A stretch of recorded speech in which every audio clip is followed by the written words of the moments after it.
講開生育率，我最近聽到一個新概念，叫 The Big Baby Bust，即係全球出生率大幅下降，背後有咩唔同嘅成因呢？好問題。 Baby Bust 同以前嘅 Baby Boom 完全相反，係兩個極端現象，背後原因大不相同。我哋可以簡單比較一下。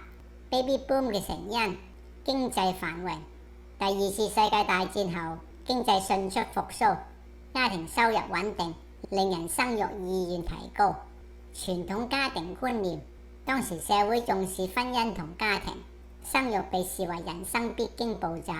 社會支持，政府推行住房政策、教育輔導等措施，減輕育兒負擔。咁我知點解近年會有 baby bust 啦。係點解啊？因為我哋連自己都養唔起，仲養 BB。